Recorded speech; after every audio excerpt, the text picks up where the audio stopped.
Olá, seja bem-vindo à oficina Criando Mundos e Personagens para a Sua História. Eu sou Tabata Speckman, ilustradora, designer e quadrinista, e espero passar parte do meu processo de criação para vocês. São conceitos básicos, mas que tenho certeza que vão te ajudar a trabalhar a criatividade. A estrutura dessa oficina vai contar comigo passando algumas informações teóricas e exercícios e reflexões do material abordado. Vou também estar fazendo demonstrações do meu material ao longo do curso. É uma forma de ajudar vocês a compreenderem melhor o processo. Então, vamos começar? Falando sobre história, desde quando o ser humano não escrevia, ele já contava elas. Uma necessidade que vai além da diversão. Faz parte da necessidade de se comunicar, de passar conhecimento. Ainda no tempo das cavernas, os homens, através de pinturas rupestres, faziam algum tipo de narrativa.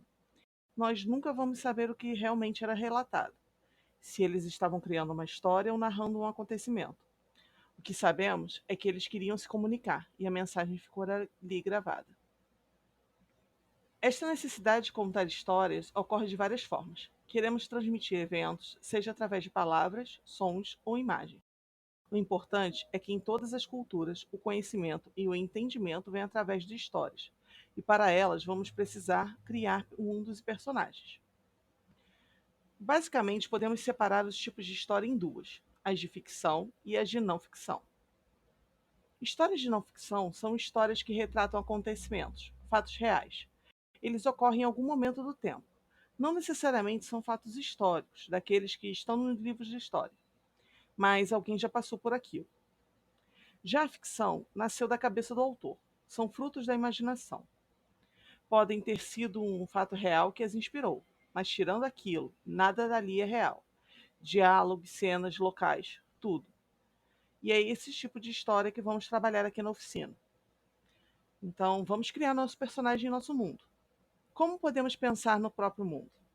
Primeiro, temos que pensar qual é o elemento fundamental dessa história. O que não vai poder faltar no seu mundo? Qual o elemento é o ponto de partida da onde eu estou criando essa história?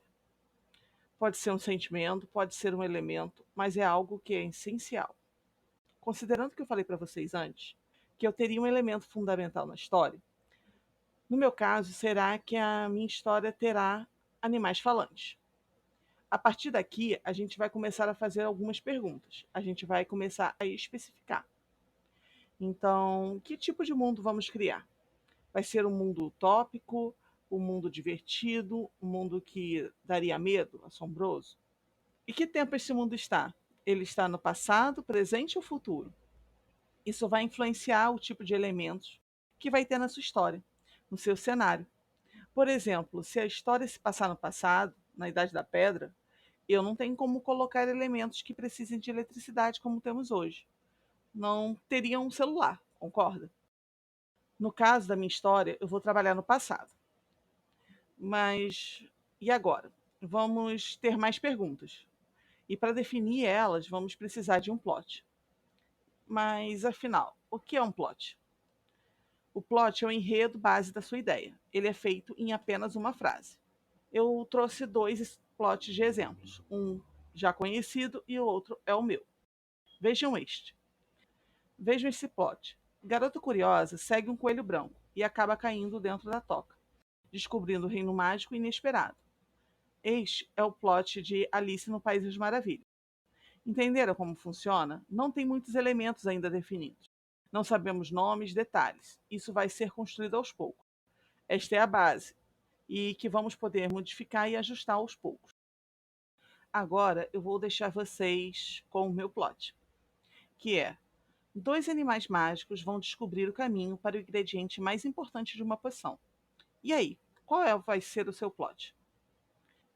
Foque que no meu temos o item animais mágicos. Isso quer dizer o que sobre a minha história?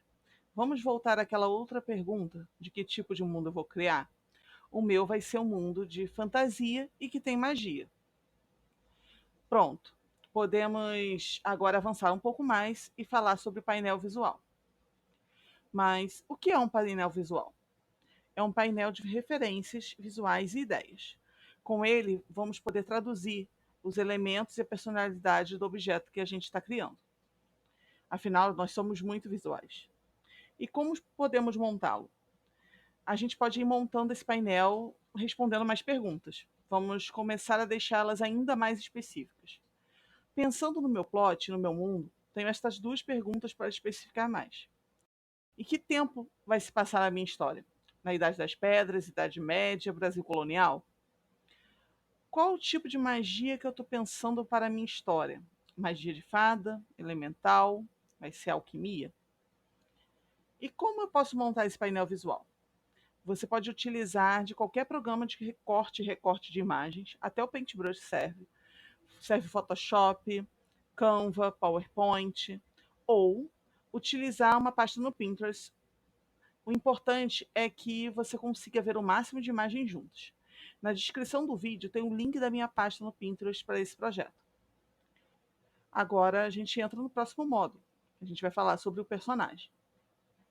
A gente vai deixar o material que trabalhou sobre o mundo de lado e talvez a gente vai precisar resgatar ele para tirar dúvidas, comparar, mas vamos pensar na pessoa que vai estar à frente da sua história, o personagem.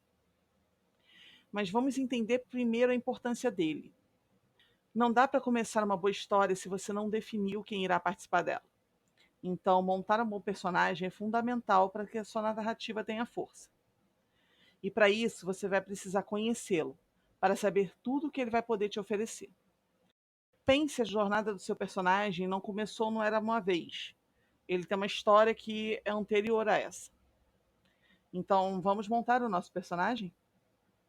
O ponto de partida é quem ele é. No meu caso, é um pouco mais fácil, pois foi de uma base de ideia do personagem que saiu o meu mundo. Mas comece a pensar no seu. Ele vai ser humano, animal, alienígena, um robô? Ele vai ser criança, jovem, adulto, idoso? O gênero dele vai importar para a história? Para quem conhece jogos de RPG, é como se estivesse preenchendo a ficha de um personagem. Você vai pensar em nome, faixa etária, alguns traços que vão transformar esse personagem em único. E para fazer isso, você vai precisar construir uma base. E essa base é feita de referências.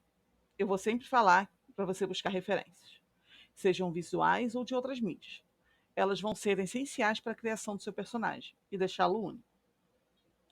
Eu também sempre penso nas referências como imagens que vêm na minha mente e me ajudam a construir esses personagens. Um ponto de atenção que eu gosto de deixar aqui é que sempre compare o que você está criando com a base do mundo que você criou. Se estiver muito divergente, você vai ter que fazer escolhas. Você não tenha medo de mudar o que está definido para se adequar a uma nova ideia. O que não pode acontecer é você montar o Homem das Cavernas para um mundo futurista, se esse não for o plot da sua história, claro. Esse método não tem certo ou errado. A gente vai lapidando o nosso material até que ficar ok e funcionar. Falando no meu caso, temos dois animais falantes mágicos. E eu tinha uma referência clara na minha cabeça. Eu queria inspirar nas minhas gatas. Veja bem, são referências, não são as personagens ainda. Então, respondendo à pergunta feita anteriormente, são dois animais, são duas gatas, e sobre a idade, vou definir que elas são jovens, mas não são filhotes. Vou explicar isso também citando dois exemplos de personagens que eu trabalho.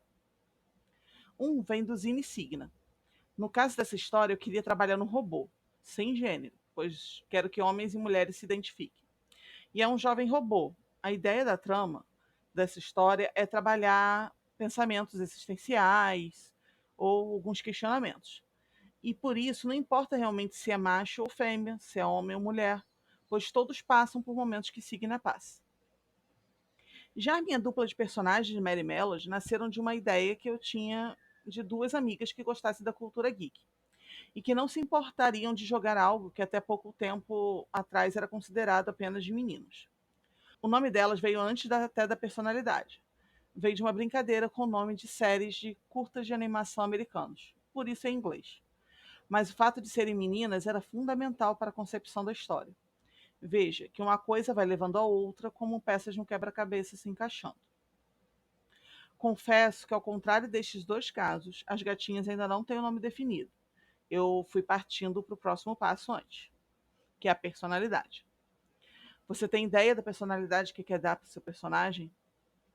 Ele vai ser criativo, honesto, tímido, tranquilo? Ou desconfiado, agitado, quem sabe irritado? Essa parte é muito interessante, pois é algo que vai ajudar até a definir rumos da sua história. Tipo, um personagem que é sincero, em um momento que ele precisaria mentir, ele vai sofrer. Ele não falaria uma mentira de forma mais tranquila ou sem um conflito. Compreendem? Da mesma forma que um personagem irritado, ele não vai receber uma notícia ruim com calma. Ainda mais se for por algo que ele realmente se importe. Afinal, se até nós agimos aos eventos de diversas formas, cada um de acordo com a sua personalidade, por que os nossos personagens não fariam o mesmo? E é na hora de definir a sua história que esses pontos podem ajudar a criar a trama, os desafios que ele vai enfrentar. E em relação à personalidade, a gente pode separar elas em dois tipos. São personagens lineares, os que apenas apresentam um ou dois traços de personalidade. Pense naqueles personagens que definimos sempre como alegres, tristes. Eles não têm muita variação das suas emoções. Já os personagens redondos são aqueles que apresentamos diversos traços, que vão deixá-lo mais complexo. São personagens que precisamos analisar a situação para entender o pensamento dele. São personagens que apresentam conflitos internos, não são totalmente previsíveis. Mas ainda assim, atente. Mesmo com conflitos internos, o personagem redondo precisa ter uma coerência. Ele não é 100% bom, nem 100% mal. Quando ele age de uma forma divergente à sua característica dominante, ele tem um motivo plausível para aquilo que ele conversa com outro traço da personalidade dele. Agora, voltando ao meu projeto, no caso das minhas gatas, eu vou separar elas assim. A gata número 1 é alegre, divertida, agitada e medrosa. Já a gata número 2 é desconfiada, curiosa, pensativa e reclamona. A personalidade também pode ser trabalhada e reforçada em alguns traços de imagem, mas, claro, tentando não ser estereotipados. E isso vamos falar no próximo módulo. Agora, vamos aprofundar e enriquecer mais o nosso personagem? Vamos entender alguns elementos imagéticos que podem ajudar você na composição do seu e que pode enriquecer ele. Vamos falar sobre formas. Lembra que eu falei que somos muito visuais? Os seres humanos relacionam formas com tudo. E para a criação de personagens não é diferente. Sempre ligamos as formas a traços de personalidade, em alguns casos até o seu passado. Por exemplo, podemos tirar a conclusão de que um personagem passou por muitas batalhas se vermos cicatrizes que lembram conflitos em seu corpo. E isso pode facilitar muito na criação dos nossos personagens. Precisamos tirar proveito disso. Veja bem, quando falamos de formas, são formas geométricas básicas, como círculo, quadrado, retângulo, triângulo. Nosso cérebro liga essas formas a algumas características psicológicas. Estas características com as quais ligamos vêm de elementos que, relacionados com estas formas físicas, vão completando. Vou exemplificar melhor. Geralmente, objetos que sejam mais circulares não vemos muito como itens de ameaça. Costumamos a ligar sensações como inocência, amigável, fofura ou de constante movimento. Os próprios filhotes, a gente sempre vê eles como mais inocentes, amigáveis.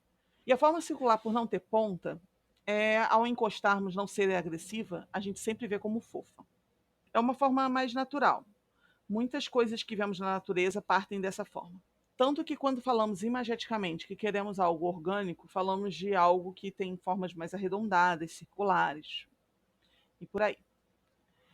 Quando falamos de formas quadradas, estamos ligando muita teimosia, estabilidade, força e confiança. Alguém aqui lembra da antiga expressão ele é muito quadrado?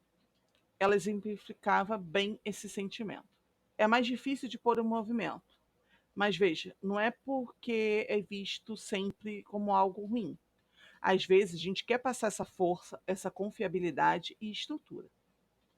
Já o triângulo, ele pode mudar de representação conforme a sua disposição em um objeto ou personagem. Quando vemos o triângulo com sua base encostada no chão, ele pode vir com algumas características do quadrado, como estabilidade, passa uma base forte, e vir com novas características, como velocidade, atenção, perigo. Veja, ao contrário da forma circular, que não remete a algo agressivo, as pontas do triângulo nos passam mais atenção. São formas que nos lembram itens que possam nos machucar, como facas, espinhos, e elementos pictóricos que já entendemos como movimentos, como setas. Colocado de ponta cabeça, o triângulo já pode passar o sentido oposto, a sensação de instabilidade e imprevisibilidade. Não ter certeza de se vai conseguir se manter em pé. Pode até trazer um pouco de agonia, de mudança constante e de caos. Claro, não estou falando de que sempre teremos essas formas no corpo todo, mas são as formas predominantes, ou que sejam mais características visíveis dos personagens. Vamos ver alguns desses pontos em prática? Vejam estes personagens. Eles têm como base da construção a forma básica e se relacionam com os elementos que falamos aqui. Cole passa estabilidade e teimosia, enquanto Russell passa inocência, amizade e fofura. O Mance, o nosso vilão, que passa instabilidade e perigo. É possível também trazer esses elementos para dar personalidade no vestuário. Isso pode ser interessante quando falamos de mudanças da aparência e da postura do personagem diante da trama. Por exemplo, o chefe Skinner em Ratatouille. É um personagem que tem essa aparência primária. Veja, o chapéu dele, junto com o rosto, tem características que lembram uma seta para baixo. Junto com seu rosto, ele mostra uma agressividade e instabilidade. Quando em determinado momento do filme ele passa por uma situação que se sente frágil, pequeno, ele perde o seu chapéu e mostra quem ele realmente é. Veja, a forma triangular ainda vai estar ali, mas o chapéu que passava confiança e esse poder, dava mais agressividade, ele some. E aí, você pode me perguntar, mas só trabalhamos com personagens em forma básica? Não vejo isso não. A gente pode trabalhar os personagens de forma mais complexa e interessante. Vamos combinar as formas umas com as outras. Um personagem ele pode ser inocente e estável, por exemplo. Lembra das minhas personagens? As minhas gatas mágicas? Vejam o design de personagem inicial delas. Vejam que uma gata é formada basicamente por dois triângulos, lembrando uma ampuleta, e a outra um quadrado e um círculo. Vamos voltar um pouco aos atributos que eu falei delas no outro módulo? A primeira é alegre, divertida, agitada e medrosa. Veja que ali temos adjetivos que lembram algo agitado, imprevisível e de velocidade. É importante perceber que não há formas boas e ruins, e sim o modo como você trabalha. Em geral, as pessoas tendem a associar as formas triangulares a coisas ruins, por conta dos símbolos de perigo e caos. Mas aqui temos um personagem simpático, alegre e divertido com essa simbologia. A segunda gata, eu falei que era desconfiada, curiosa, pensativa e reclamona. Se pensar que tem uma pessoa que é desconfiada, vai pensar duas vezes em fazer algo. E ela também é curiosa, quer descobrir o que está acontecendo ali. Parece meio contraditório, não é? Mas isso pode gerar situações engraçadas. Essa desconfiança está representada na forma quadrada da sua cabeça, que recebe uma suavizada em pontos mais curvos, como o topo e as laterais. Ah, é claro, a cabeça quadrada e pensativa está ali também, representada do jeito reclamão dela também. Já a curiosidade e a tentativa de se manter em movimento, mesmo que a cabeça diga o contrário, está no corpo, que lembra uma gota, é arredondado. Compreenderam? Então, comecem a pensar como pode representar as características dos personagens de vocês. E voltando ao mundo, como a gente pode fazer isso que a gente falou dos personagens? Isso também pode ser aplicado ao mundo. Você sabia? Pense nessas características relacionadas ao seu mundo. Isso pode ser aplicado até na estética de elementos que não tenham classicamente esse visual. Se formos observar a estética de filmes e séries como Alice e Desventuras em Séries, eles trabalham muito bem isso. Ah, o Tim Burton também tem uma estética de mundo que busca muito esses elementos. Claro, estou falando de exemplos que trabalham exageros na questão, mas eles são mais fáceis de exemplificar para vocês. Esses itens podem ser aplicados em diversas formas e ainda reforçados nas cores, que a gente vai falar no próximo módulo. As cores. Um fator importante que pode ser trabalhado no seu mundo e personagens. Quando estamos criando, há um fator que pode ser tão poderoso para ilustrar o que desejamos quanto as formas e a descrição em palavras. São as cores. Pensar na paleta de cores pode enriquecer o seu mundo e personagem. Dependendo da cor escolhida, a sua característica pode ser diferente. Agora, como pensar na melhor paleta? O que é? É o conjunto de cores pré-selecionadas utilizadas para passar alguma informação. São utilizadas de forma mônica. É uma base de identidade visual. Quando vemos aquele vermelho utilizado na marca da Coca-Cola, já pensamos no produto. Um exemplo que posso citar são as minhas personagens, Mary e Melody. Eu criei paleta de cores para cada uma delas. Com isso, a identidade visual delas vai além das formas, passa pelas cores. Pode também ser usado para reafirmar algo. Veja essa cena do Rei Leão. Aqui podemos ver as cores bases da cena, em como as cores quentes estão ali ajudando o espectador a olhar para o centro da imagem. Claro, também temos a questão do círculo, da lua ali, selecionando eles, mas as cores fazem muito desse trabalho. Também pode ser utilizada para reafirmar a realidade de um mundo. Em Matrix, podemos saber se estamos dentro ou fora dela através da alternância de cores, pelo clima azul ou verde da cena. Uma dica: para quem precisa escolher uma paleta de cores rapidamente e não entende muito bem, você pode utilizar de geradores de paleta de cores online para te ajudar. Vou deixar na descrição do vídeo alguns desses links. Mas lembre-se de que sempre dê o seu toque especial. Sua personalidade também precisa estar no seu trabalho. As cores possuem significado? Sim. E podemos tirar proveito disso também, tanto para aumentar o significado de alguma cena ou personagem, como para quebrar a expectativa. Algumas cores já estão na nossa memória, refletidas em algum sentimento. Alguns exemplos que eu posso dar para vocês. O vermelho, que passa emoção, paixão e às vezes agressividade e perigo.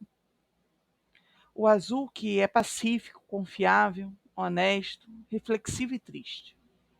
O roxo, que é místico, misterioso, traz angústia e medo também. Podemos ver algumas dessas aplicações em personagens, como é muito visível em Divertidamente. Cada um dos personagens tem o seu temperamento, a sua personalidade muito bem definida, mas elas são reforçadas através da. Ou em cenários, como, mais uma vez, vamos citar a Pixar, pois eles são mestres nessas aplicações. Separei essas duas cenas de Toy Story para ver isso. Uma passando muito perigo, angustiante, não só pela cena, pela expressão do personagem, como pela cor, que te deixa em alerta, te deixa angustiado. E a outra é uma cena nostálgica. É uma cena que passa uma calma, mas ela está trazendo muita nostalgia. E é uma nostalgia que relembra uma amizade. Então, pense em como você pode trabalhar isso no seu personagem ou no seu mundo. Pense nas referências de sentimentos que você quer passar, seja na sua história ou personagem. O importante é integrar tudo. Agora vamos inserir o personagem no mundo que criamos? E como vamos fazer isso? Coloque tudo que você pensou e criou lado a lado. Veja se há elementos que não estão destoando do seu planejamento. Lembre-se da ideia do homem das cavernas da cidade futurista. Você vai precisar fazer escolhas. E para isso, comece a analisar o que pode ser enfatizado, o que pode ser moldado para atender melhor a sua história. Em histórias que trabalham duas realidades, podemos ver isso como os dois exemplos. Voltando em Matrix, os elementos das cores, como foram utilizados para guiar o espectador na compreensão, em como a origem, esse elemento entre realidade e ficção vem através de uma forma, um peão. São detalhes que podem enriquecer a sua trama. Quais elementos podem enfatizar o seu material? por fim, vamos à história. Pegue novamente seu plot. Vamos relê-lo? No meu caso, temos: dois animais mágicos vão descobrir o caminho para o ingrediente mais importante de uma poção. Esse plot passou para a seguinte atualização: duas gatas mágicas vão descobrir o caminho para o ingrediente mais importante de uma poção. Mas qual seria essa poção? E aí, por fim, ficamos com: duas gatas mágicas vão descobrir o caminho para o ingrediente mais importante da poção da felicidade. Com o desenvolvimento do plot, podemos pensar na sinopse da história. Um pequeno parágrafo que pode instigar o meu espectador ou leitor a querer saber mais sobre o meu mundo. Comece aqui a trabalhar os elementos do mundo que desenvolvemos. Acrescente um pouco de desafio enfrentado pelo seu personagem. Mas lembre, não entregue o ouro, não conte spoiler. E no maior estilo Sessão da Tarde, eu posso ter trabalhado o meu assim. Para salvar a Floresta Mágica, duas gatas aprendizes de magia partem em busca do último ingrediente da poção que pode libertar o seu lar do mal. Vão enfrentar diversos desafios, conhecer o poder do companheirismo, da confiança e descobrir que a fonte deste ingrediente pode estar mais perto do que imagina. Compreendem? O elemento principal do plot eu não contei, mas você instiga o seu leitor a tentar descobrir o que eu estou querendo dizer, qual é o final dessa história. Gente, eu fico muito feliz que tenham assistido essa oficina até o fim. Espero que tenham gostado tanto quanto eu gostei de estar ministrando ela para vocês. Eu espero que o que apresentei aqui ajude você nos projetos que estão pensando em trabalhar hoje e no futuro. E fica meu agradecimento ao Prêmio Arte Escola pela oportunidade que me deram de escolher a minha proposta de oficina. Então, até mais. Tchau, tchau.